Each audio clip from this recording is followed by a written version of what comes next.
Shalom, brothers and sisters. Shalom. Giving honor and praise unto the Most High, the Creator, the Maker of heaven and earth, the one who sees all and is not seen, the one who judges all and is not judged. We hope and pray that everybody is well and will be better. In this presentation, brothers and sisters, we call this Honoring of 12 Presidents and Ownership, Part 4. And in this particular one, as the description indicates, we will be talking mainly about James Madison and the situation with him being, brothers and sisters, the 4th president of the United States. He was in cahoots, for the lack of a better term, with the presidents that were before him, that being Washington, Adams, and Jefferson. So, brothers and sisters, what we do care to get into for reference purposes and giving honor and praise unto the Most High, wanting to share this history out to our people, not for anger purposes, not for even, for the lack of a better term, sentimental purposes, but for knowledge purposes and for defense purposes, in the fact that people care to minimalize and marginalize the matter of slavery that our people experience in the Western Hemisphere. Slavery extended in time before the making of the United States in 1776. It goes as far, speaking of the current United States, all the way into the matter of the 16th century, dating all the way to the 1520s, brothers and sisters. St. Augustine, Florida, which is in the northeastern part of the state, there was slavery there going on since the 1560s. 1619, as we pointed out on this channel, is when people who were already enslaved somewhere else was brought to John Wolfe over in that particular case. That, again, is not to minimize the situation in that particular matter. So, brothers and sisters, we ask you all to subscribe to the channel, to comment, to like, and to share. Before this, we went over a presentation called Slavery in the Continental Congress. That is to say, during the timing of the people who ruled in Congress, with the colony still in effect, before the time of Washington. So you can subscribe to the channel, comment, like, and share, and see those particular videos, brothers and sisters. We're going to start off in prayer, and then from there continue on.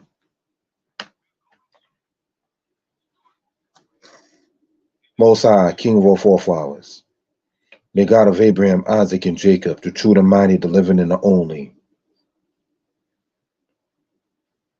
the one who sees all and is not seen, the one who judges all and is not judged. You are the God that they did not want us to pray to in slavery. The one who said, Ayin takat ayin, Sheen takat sheen, eye for eye, tooth for tooth. The one who stated, whosoever stealeth a man and selleth him, he shall surely be put to death. We were stolen from one land after migrating to it, O Yah, for breaking your laws, your statutes, and your commands. And now sit in this place, O Yah, where they still want us to break your laws, statutes, and commands, to make a wedge between you, O King, and us, your servants, O Yah. We ask you to spread your truth and your knowledge, if it be your will, through platforms such as this, O Yah. We ask you to forgive us of our iniquities and shortcomings. Make us be mobile and noble, O Yah. Hallelujah. Amen.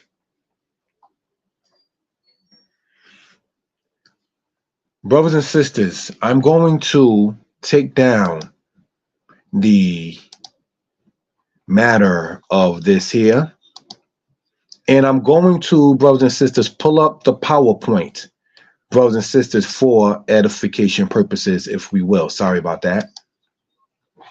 And we're going to start from the slideshow from the beginning, giving honor to the Creator. This presentation, Honoring 12 Presidents and Ownership number 4, is dedicated to speaking on James Madison. He was an enslaver who had over 100 slaves. We pointed out that his wife, due to debt, how a former first lady had debt is beyond me, sold people as slaves to pay off the debt. We're going to discuss that in this presentation. Subscribe to the channel, comment, like, and share. Thank you for that, brothers and sisters. Let us continue. James Madison and his house in Virginia. James Madison was the governor of Virginia before he became the president of the United States. To my knowledge, he was never a vice president. He was noted for not even being over a certain height, being 5'3" or 5'4" or so. He was born in 1751 and he passed away in 1836. George Washington became president in 1789 after the fall, you may say, of the Continental Congress. The house that you see there, James Madison House, brothers and sisters, is in a place called Montpelier, Virginia. That is where that is in that particular case, brothers and sisters.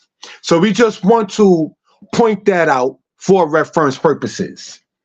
If I can be heard well and people are in good spirits and we are on the channels, Mordeh Yeshaya Torah lessons, Mordeh Yeshaya history lessons, and Mordeh Yeshaya history lessons 2.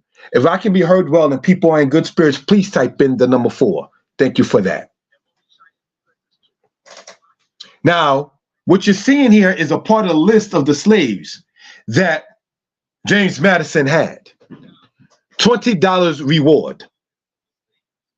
The 14th of June last, from the subscriber in Orange County, a mulatto slave named Anthony, about 17 years old, low but well made, has very light hair, and it goes on in that particular case. This was made, brothers and sisters, by James Madison in 1786. He was, brothers and sisters, one of the slaves of James Madison, and this is about one who ran away. So the Bible, and by that I mean mainly and only the Old Testament, did not come to us from the oppressors, because the laws in Deuteronomy say that you are not supposed to return a slave that runs away from his or her master in the culture of the Israelites.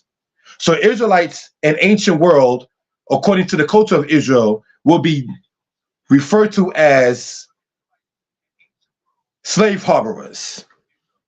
They were not supposed to return a person that was a slave. There's a reason why that person ran away. So that right there just goes to show you what that is in that particular case. I would like to take out the time, brothers and sisters, if this was for $20, right, in 1786 to, brothers and sisters, 2023 equals the amount of 100, pardon me, don't want to misquote it, $20 in 1786 to today is worth $647, round off $648. So over $600 is what James Madison in today's time will be willing to pay for his slave who ran away. That's not a little bit of money, brothers and sisters. There are rents that some people pay that amount. Slavery, as pointed out, was the cornerstone of the Republican edifice. And this was said by a politician from the state of current South Carolina. But looking at this here, we have John Freeman, Paul Jennings, Joseph Bolden, Suki, Jim Abram. Those are just some of the 100 or so slaves that James Madison had. Let's continue with the presentation, if we will. It appears that American citizens are instrumental in carrying on a traffic in enslaved Africans. So much for them saying we were never called Africans, equally in violation of the laws of humanity and in defiance of those of their own country. James Madison, 1810. So let's see what a hypocrite and how is that so? Clause 1, migration or importation.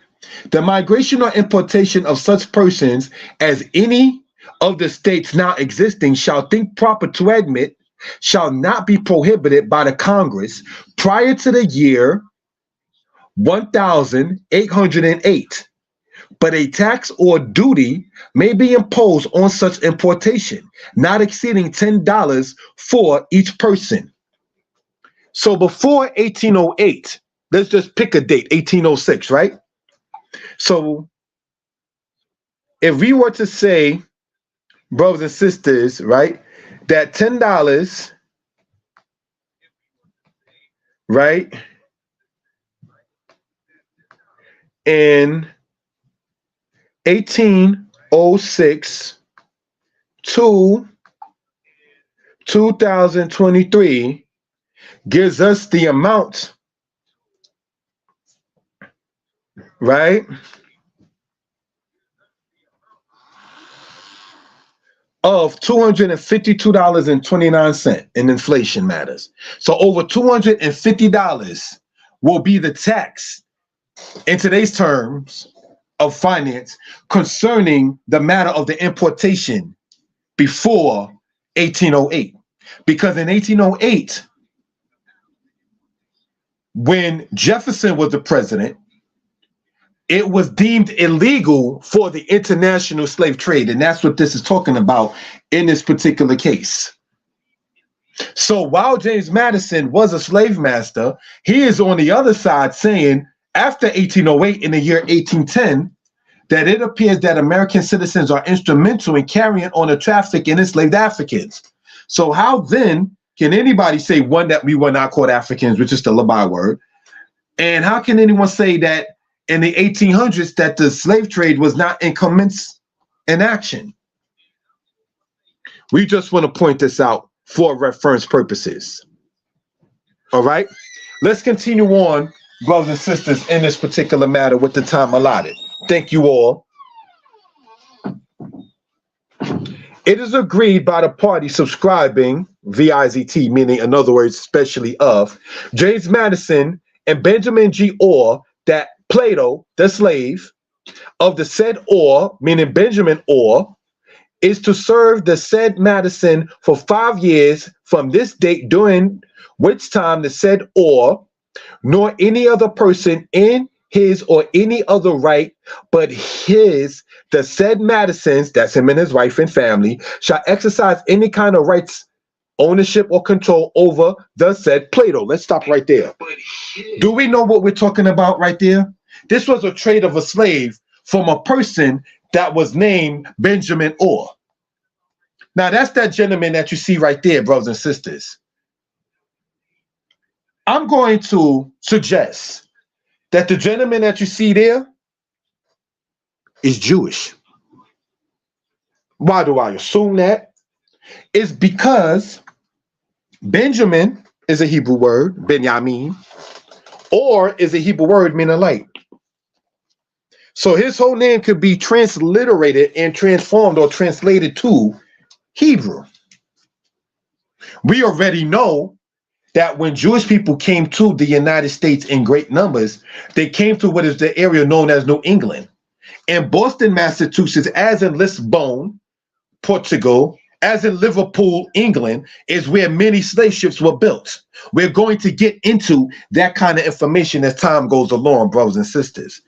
So let's continue. Oh, by the way, Benjamin Orr that we see here was the 4th mayor of DC, by the way. Let's continue.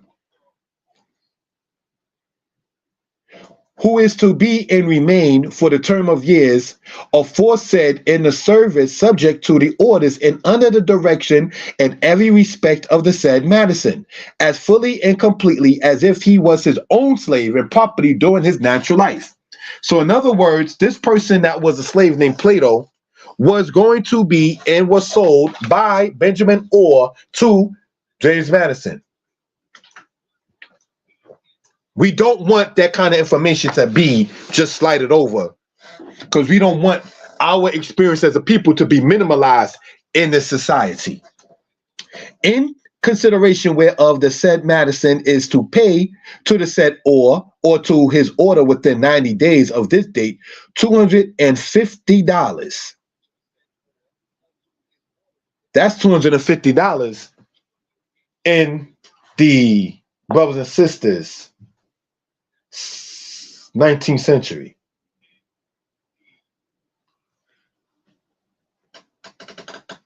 How much is $250? Let's just pick a date from, say, 1806, right? Right, $250 in 1806 to 2023 is worth $6,307.15. So in consideration whereof the said Madison is to pay to the said or to his order within 90 days of this date, that is the amount of today of over $6,300. But we are led to believe as if the captivity and the enslavement and the oppression of our people was a light thing. They are making $1,000 deals based on one person for a matter to be paid within 90 days. This is just one person. There were slave ships that had as many as over 300 people within them. So it was a big economy, brothers and sisters. We've gone over concerning the honoring of 12 presidents and ownership when we spoke about the matter of James Madison, right?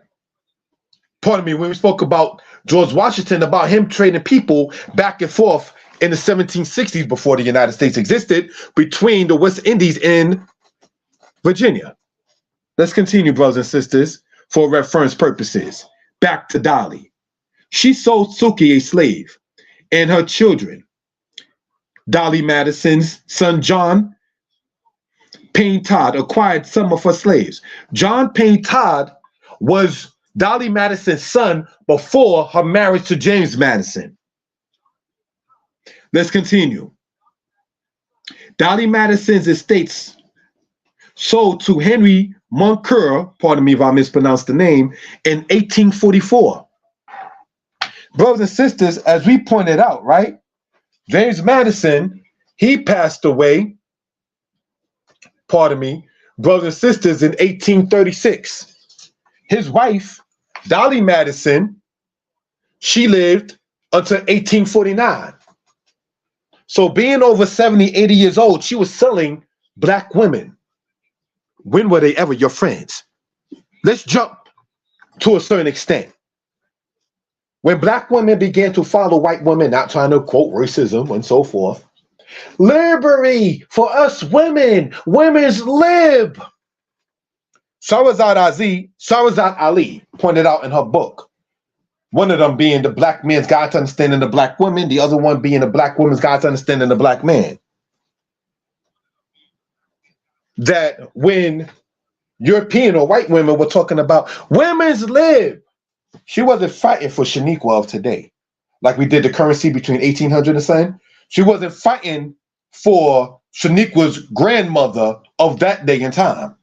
Women's lib was Dolly Madison's daughters, not the daughters of my grandmother, not my aunts on my mother or father's side, not my real cousins that are female or my fake cousins, not my lady, not my lady's relatives who are females, not any three of my sisters. Wasn't fighting for Yakina, wasn't fighting for my sister Maxine. My other sister cared for me to never mention her name online for certain reasons. I respect that. But black women, y'all wasn't the ones being paraded for as the cloak. She told you, you don't need your man. She was the one, like in the movie Malcolm X, that was sent to the house to say, let's break up this family. You're not a good parent. She was the one who said, oh, if I see shoes inside the house, like in that movie Claudine with James L. Jones, You ain't going to be able to pay your rent if a man is in the house. Remember that movie back in the 70s? So, brothers and sisters, when we can begin to see the oppression that we have experienced, we know that we are the ones to fix it. That's why when we go to petition white people for it, they laugh at us because they know that we're strong enough to do it ourselves. And we have that ability. It may not even be me to sit there and come with that answer. Obviously, we know the answer: return to the Most High. And once we return to the Most High, how to build economics matters. How to sit there and build education matters. I know how to teach Hebrew and history, and I can go into a matter of some other kind of stuff in the political world and in some other cases. But we need, as the saying goes, our butcher, baker, and candlestick maker. We need our sisters, brothers. Y'all need the brothers, sisters. So getting back into this, James Madison, brothers and sisters, right? And the women's lib movement that came along later was oppressive to our people. Did you know that, as we spoke about here, we want to point this back out, brothers and sisters, for reference purposes. Thank you all for that, right?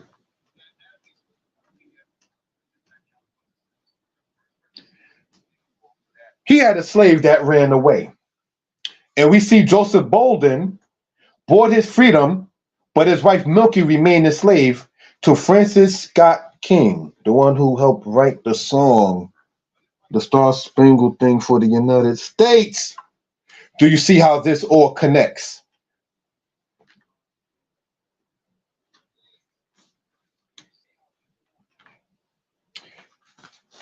We do not want to minimalize, nor do we want to antagonize any kind of anger. We don't want to provoke any kind of unnecessary drama.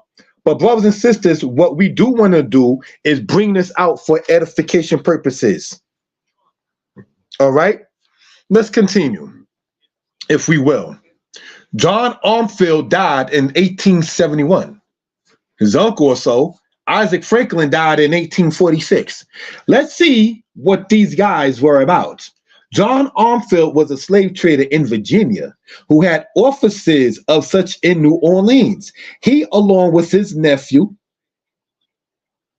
Isaac Franklin, were slave traders. The Angola prison in Louisiana was part of the slave plantation. That's one of the biggest prisons in the United States of today. Isaac Franklin's father was in the Revolutionary War. James Armfield founded Sewanee University in Tennessee. Do we see how all of this, brothers and sisters, connect? These people have universities that were established by people who were slave masters and slave traders. We already went over in times past about the high school in Brooklyn named after James Madison. They honor they who oppressed us. Let's continue, brothers and sisters, and point this out. Franklin and Armfield Slave Office, 1315 Duke Street.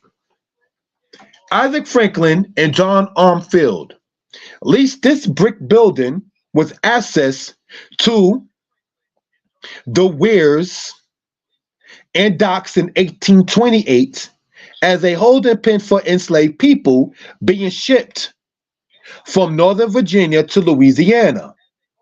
They purchased the building in 3 lots in 1832. From this location, Armfield brought bonds people at low prices and shipped them south and New Orleans. Pardon me, and shipped them south to his partner Franklin in Natchez, Mississippi, and New Orleans, Louisiana, to be sold at higher prices. By the 1830s, they often sold 1,000 people annually, operating as one of the largest slave trading companies in the United States until 1836. Slave traders continuously owned the property until 1861, What happened in 1861 in part was the Civil War. Slavery in part was dying down, if you will, brothers and sisters, at that point. But we care to point out about Isaac Franklin and John Armfield. And this right here, the address is 15, pardon me, I made a mistake. The address is 1315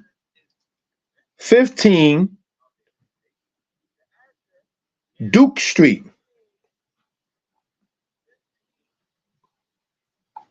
Brothers and sisters, do we know where that's at?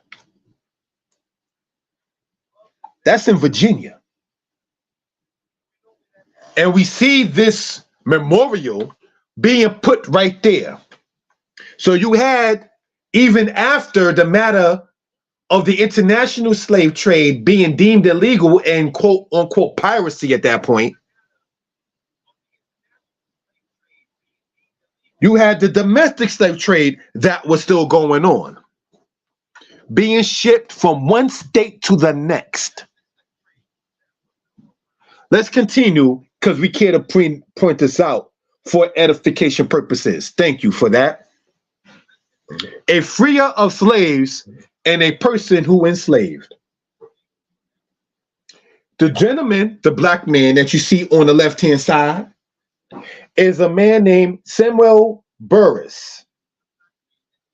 And he helped black people free in the 1840s. The guy that you see on the other side is Oliver B. Hayes.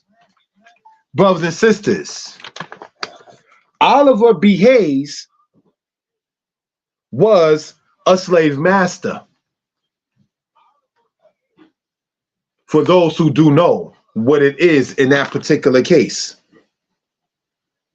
So we do not, again, want to ever have this suppressed.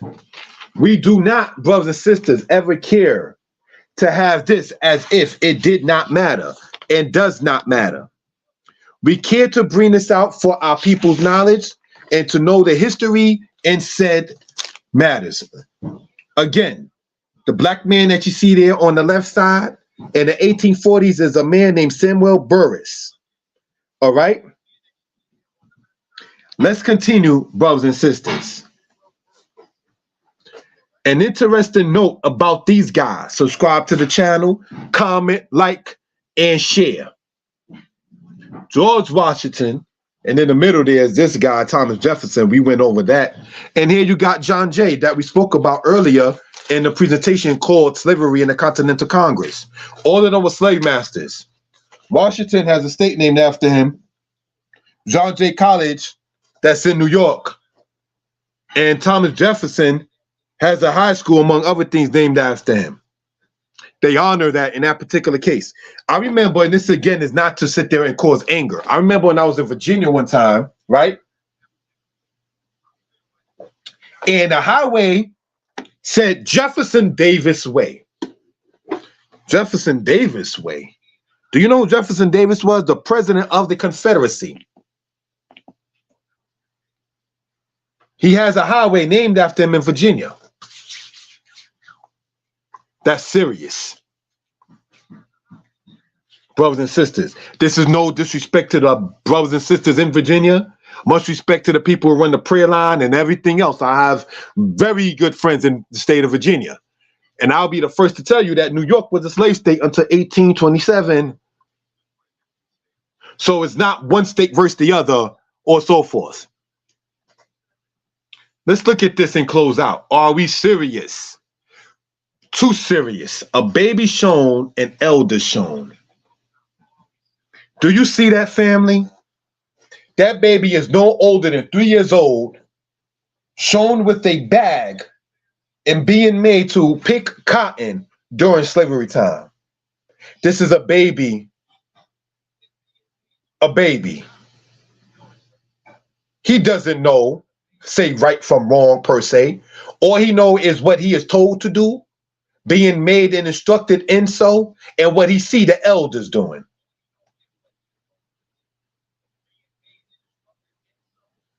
Do you know that there The average life of a slave did not go beyond 40 years.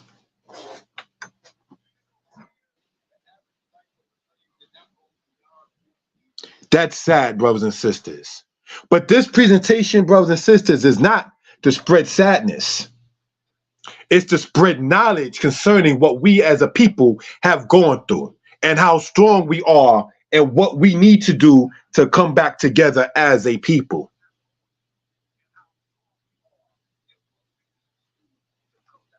When you check out the description, brothers and sisters, you will see the link to the book that my lady wrote. And brothers and sisters, the books that I wrote, for those who are interested, you can get them on Amazon.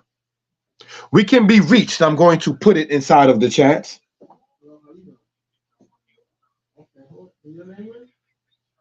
908 587 4841. And that's the number to reach your brother at in that particular case. All right. With that, Shalom Lechem.